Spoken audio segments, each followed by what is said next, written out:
দূর বাবা, রোজ রোজ একই রেসিপি ভালো লাগে না।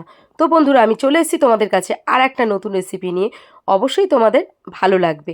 তো দেখো, আমি এখানে আলু আর উচ্ছে একসাথে ডুমো ডুমো করে কেটে নিয়েছি, আর এদিকে একটু রসুন পেস্ট করে নিয়েছি। আর পেস্ট না, ঠিক একটু থেতো করে নিয়েছি, তার সাথে টমেটো আর পেঁয়াজ। তো চলো আমরা গ্যাসটা ধরিয়ে দিই। তো দেখো, গ্যাস ধরিয়ে দিয়ে আমি কড়া বসিয়ে দিয়েছি।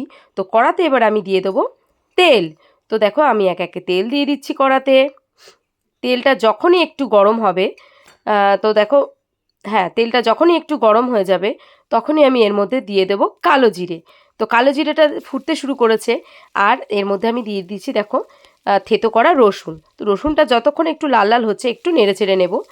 তো লাল লাল হতে হতে আমি যে ছোটো ছোটো করে ডুমো ডুমো করে কেটে রাখা যে আলুগুলো ছিল, সেই আলুগুলো আমি এর মধ্যে দিয়ে দিলাম। তো দেখো, আলুগুলো আমি এর মধ্যে দিয়ে দিচ্ছি একে একে। তো আলুগুলো আমার অল্পই, আমি একটা আলুর মতন দিয়েছি। আর চার চার পিস উচ্ছে দিয়ে করেছি, সেই জন্য আমি ছোট্ট একটা আলু দিয়েছি।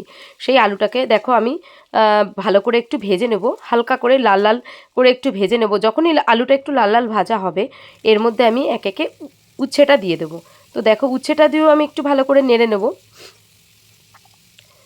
উচ্ছেটা দিয়েও একটু হালকা একটু ভেজে নিতে হবে। এর মধ্যে এবার আমি দিয়ে দেবো একে একে লবণ, তার সাথে দিয়ে দেবো হলুদ, আর দিয়ে দেবো সামান্য একটু লঙ্কার গুঁড়ো, যেটা একটু সুন্দর কালারও আসবে, হালকা একটু ঝাল ঝাল ভাবও হবে। তো অল্প একদম সামান্য দিয়ে দেবো একটু লঙ্কার গুঁড়ো, দিয়ে আমি এটাকে ভালো করে মিশিয়ে নেব। ভালো করে মিশিয়ে নিয়ে একটু খেপে খেপে আমি এটা ঢেকে দেবো। তো দেখো, এটাকে আমি একটু নাড়তে নাড়তে একটু লেগে লেগে আসতে, একটু ঢেকে দিলে সে একটু নরম ভাব হয়ে আসবে। তো আমি ঢাকাটা দেখাইনি তোমাদের, কিন্তু আমি একটু ঢাকনা দিয়ে দিয়েছিলাম। তো দেখো, নেক্সট ঢাকনাটা খোলার পরে দেখো আলুটা উচ্ছেটা প্রায় অনেকটাই ভাজা হয়ে গেছে। তো এর ঘাড়ে আমি এবার দিয়ে দিলাম পেঁয়াজ কুচিটা দিয়ে দিলাম, তার সাথে দিয়ে দিলাম টমেটো কুচি। তো টমেটো কুচি আর পেঁয়াজ কুচিটা দিয়েও আমি ভালো করে একটু নেড়ে নেব। তো সুন্দর করে একটু মিশিয়ে নিতে হবে, যেহেতু লবণ, হলুদ আর লঙ্কার গুঁড়োটা আগে দিয়ে দিয়েছিলাম স্বাদ মতন, সেজন্য আমার আর নেক্সট সেগুলো অ্যাড করতে হবে না। তো আবারও আমি ঢেকে দেবো। তো ঢেকে দেওয়ার পরে দেখো, নেক্সট আমি খুলে দিয়েছি। খুলে দেওয়ার পরে দেখো, আলুটা সুন্দর একটা গ্রেভি ভাব চলে এসছে, একদম মাখো মাখো ভাব চলে এসছে। তো এর মধ্যে সামান্য একটু চিনি দিয়ে দিলাম। তো চিনি দিয়ে দিলাম, চিনিটা তো আমাদের ধর্মই, প্রত্যেকটা তরকারিতে আমি সামান্য হলেও আমি চিনি দিই, জাস্ট টেস্টের জন্য। এরপর সব থেকে লাস্ট হচ্ছে একটা সুন্দর জিনিস দিয়ে দিলাম আমি, সেটা হচ্ছে পোস্ত। তো পোস্তটা আমি এর মধ্যে মিশিয়ে দিলাম, জাস্ট তরকারির একটু ফ্লেভারটা সুন্দর হবে, দেখতেও সুন্দর হবে খেতে।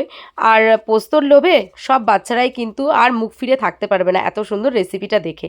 তো তোমাদেরও একটু তোমরা ট্রাই করে দেখো বন্ধুরা, আমার আশা করছি তোমাদেরও খুব ভালো লাগবে। আর আমিও যখন প্রথমবার ট্রাই করেছিলাম, আমারও অসাধারণ লেগেছিল। তো আমার এই রেসিপিটা দেখো, যদি তোমাদের ভালো লেগে থাকে, প্লিজ তোমরা একটা লাইক করবে, শেয়ার করবে, আর আমাকে বেশি বেশি করে ভালোবাসা দেবে। টাটা বন্ধুরা, আবারও তোমাদের সাথে দেখা হবে।